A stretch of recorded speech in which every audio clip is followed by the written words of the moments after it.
Sige na, pag-usapan natin. Tara dito sa Maka, pag-usapan natin lahat ng issue. Real talk natin. Open mic, open mind, pag-usapan natin.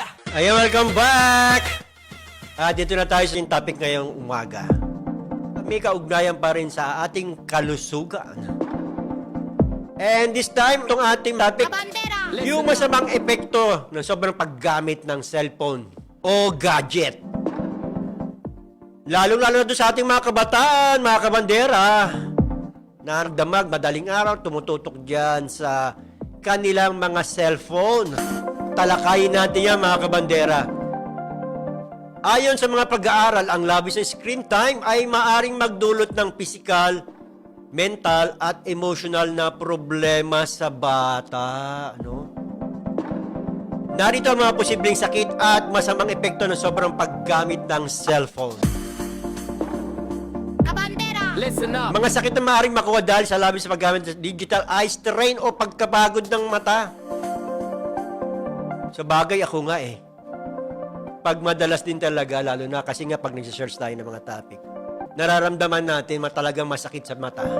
Digital strain, ikangang ganon. Nakakapagod din. Paano itong mga kabataan ito? Halos maghapon yata magdamag na nakatutok. Sinasabi dito, ang sobrang exposure sa cellphone ay maaring magdulot ng pagkapagod ng mata, pananakit ng ulo, at panlalabo ng paningin. Ako. Ang asol na liwanag mula sa screen ay maaring makasira sa retina at magdulot ng long-term damage, no? Kaya yung mga kabataan, pag gumagamit talaga yan, talagang nasa dilim pa. So, dapat talaga didim ang kanyang liwanag.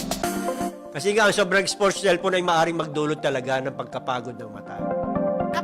Listen up. Ito pa, number 2, mga kabandera. Insomnia at puyat. Ang paggamit ng cellphone bago matulog ay maaring makasira sa natural body clock ng bata sa nagiging sanhi ng puyat at insomnia. Ayan nga po, tama po yan, mga kabandera. Nawawala yung oras na kanilang pagtulog. Nagbabago. Kaya minsan inaabot nga ng oras na ng gabi, madaling araw. So nagiging sanhi ng puyat at talagang apektado ang mga kabataan dyan. At sinasabi dito, ang blue light mula sa screen ay nakakaapekto sa produksyon ng melatonin, ang hormone na responsable sa pagtulog. Ayan po, mga kabandera. Oo, hindi nakakapag-produce ng melatonin dahil sa sobrang exposure natin doon sa blue light na sanhi ng paggamit ng sobrang sa cellphone o gadget. Listen up. Ito pa, mga kabandera. Number 3, poor posture at sakit sa liig. Text neck syndrome. So, syndrome na siya no? Madalas yata ako rin yata nararamdaman ko to Pero dito sinasabi, ang matagalang paggamit ng cellphone ay maaring magdulot ng forward head posture na nagiging sanhi ng pananakit ng leeg at balikat. So, yung mga anak nyo, pag medyo ganyan na at merong mga nirereklamo na ayan na po yung mga epekto. Kaya dapat bantayan po natin yung ating mga anak, mga kabandera. Lalong-lalo doon sa mga magulang na minsan masyadong busy, hindi natututukan yung mga ginagawa ng kanilang anak. Kapag hindi naagapan, maaring maiwito sa permanenteng deformity ng spine. Ako, yun po mahirap pala. Kapag hindi naagapan, yung sinasabing text neck syndrome, made-deform ang spine. Parang pag nararamdaman ko yata yung aking spine. Pero sinasabi dito para sa mga kabataan, pero kasama na rin tayo. Kaya hindi lang siguro sa mga kabataan doon, lalo-lalo din sa mga adult din o doon sa mga teenager, yan, o ano pa, mga parents yan na lagi nakatulog. Iba yata, na, marunong na mag-scatter, no? So, ayan po text neck syndrome ang sinasabi. Listen up. Ito pa, number 4, obesity at kawalan ng aktibong pamumuhay. Nako. Siyempre, lagi nakatutok, ang lagi niyang ginagawa yan, kumain ng kumain. Kapag masyado nakatutok sa gadgets, nawawalan ng oras para sa physical activities, tulad ng paglalaro sa labas o sports. Ang kawalan ng ehersisyo ay maaring mantong sa obesity, diabetes, at sakit sa puso. Naku, yun po, napakahirap yata nun So mga kabandera, kung nakikita niyo yung inyong mga anak, o sino mang kaibigan, na nagbabago yung katawan na nakikita nyo at na lumalaki ba dahil diyan sa sobrang paggamit ng gadget o cellphone at patuloy yung kanilang obesity. Wala ng ehersisyo yan at maaaring umantong nga sa obesity, diabetes, sakit sa puso. Kabandera! Listen up! At ikalima, para doon sa ating mga kabandera nakikinig, no?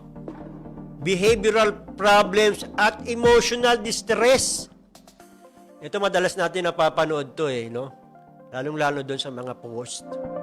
Yung mga kabataan na nagwawala talaga. Pag halimbawa hindi na pagbigyan. Pati yung kanilang emosyonal na di-distress. Napapanood natin yan. Iba talaga. Behavioral problems. Pati yung kanilang pananalita nagbabago. So, kaya nagkakaroon ng epekto doon sa ating mga kabataan, lalo sa kanila, na gumagawa ng hindi maganda sa kanilang kapwa. Ang labis na exposure sa cellphone, lalo sa social media at video games, ito na nga sinasabi natin, ay maaring magdulot ng mood swings, pagiging irritable, ito nga, at pagkakaroon ng ADHD-like syndrome. Ayan na.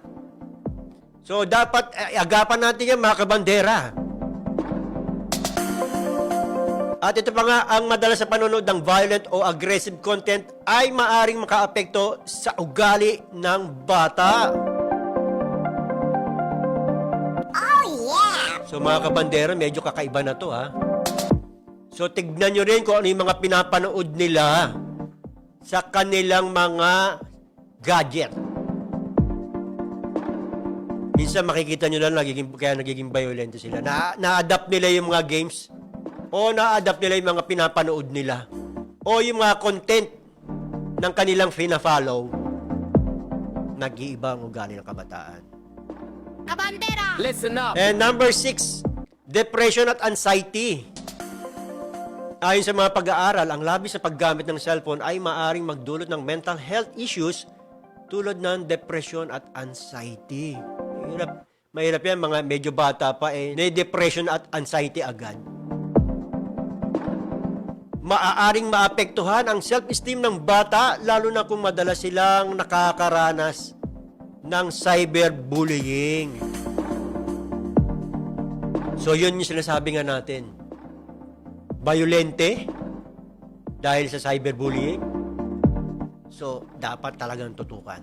Kabandera! Listen up! Number 7, delayed speech development at learning problems. Ayan na. Hindi na nakakapag-aral. Wala nang natututunan. Sabi dito, ang labis ng screen time sa murang edad ay maaaring makapagpabagal sa development ng wika at komunikasyon ng bata. Ayun, tignan nyo mga kabandera, mga kapamilya. Yung mga anak nyo pala na hindi pa nagsisimula pa lang o nawiwili na, balit pa hindi pa nag-aaral, no? At nakatutok na kagad sa mga gadget na ganyan. Yung sobrang labis na sinasabing screen time sa murang edad, makakapagpabagal sa development ng wika at komunikasyon ng bata. Kabandera! Listen up! Ayon sa mga eksperto, ang sobrang paggamit ng gadgets ay maaring humadlang sa cognitive development ng bata. Ito yung sinasabing ADHD-like symptoms at short attention span. Ang sobrang paggamit ng cellphone ay maaring magdulot ng hirap sa focus at maikling attention span. Ang madalas sa pag-switch ng apps at panonood ng mabilis na videos ay nakakapekto sa kaya ng bata na mag-concentrate. Ayan, makikita natin, papalipat-lipat sila ng mga apps. Hindi sila nakakonsentrate kung ano yung magustuhan nila. Kaya makikita mo yung bata na ang bibilis nila, daig pa yata tayo no? Mga tatanda. Sa ulado yung mga application na kanilang tinatap. Kabandera! Listen up! Ito pa mga kabandera, radiation, exposure at posibleng risk ng cancer. Bagamat di pa lubusang napapatunayan, may ilang pag-aaral na nagsasabing ang labis na exposure sa cellphone radiation ay maaring magdulot ng long-term health risk tulad ng brain tumors. Nakakatakot na yun. Ito na yung mararanasan ng ganitong paggamit ng ating mga anak ng cellphone o gadget. Kabandera! Listen up. At ang pang-10 mga kabandera, social isolation at kawalan ng pakikipagkapwa. Ito na yung sinasabi nating ayaw na makihalubilo. Laging nagkukulong na sa kwarto. Laging sa isang sulok ayaw na makipag-usap. So, pagmasdan yan, obserbahan nyo yung mga anak nyo pag ganyan na. Ina-isolate na yung kanyang sarili. Ayaw na makipaglaro sa iba. Kahit sa pagkain, naglalaro, kumakain. Dito sinasabi dito, kapag masyadong nakatutok sa cellphone, nawawala ng oras ang bata sa social interactions. Na maaaring magdulot ng kahirapan sa pakikisalamuha sa totoong buhay. Ayan po mga kabandera, sinasabi nga rito, ang labis sa paggamit ng cellphone ay may malubang epekto sa kalusugan at development ng bata. Kaya mahalagang limitahan ito.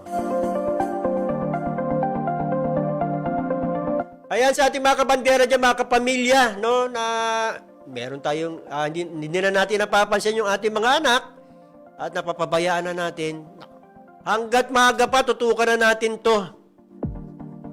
Huwag na nating palalain ang problema. Hindi natin alam kung ano susunod na mangyayari.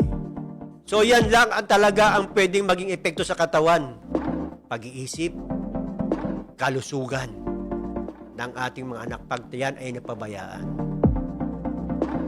Ngayon pa lamang, mga kabandera, mga kapamilya, mga kapatid. Hindi naman natin sinasabing pagbawalan. Tutukan muna natin mabuti. Tutukan natin, limitahan natin. Dahil alam naman natin, technology yan. Meron din namang, tawag dito, advantage na sinasabi. Nakakatulong din sa pag-aaral. Pero wag lang sanang sobra. Dahil sabi nga natin lahat ng sobra, masama. Ayan mga kabandera, at maganda yun ating napag-usapan ngayon, no? Sana ma-share nyo yan at may apply natin yan sa ating mga pamilya at hindi naman maging malala ang magiging problema natin kung sakasakali.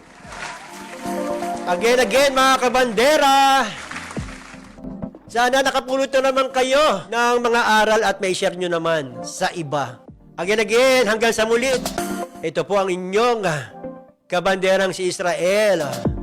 Dito lang yan sa programang Pag-usapan Natin.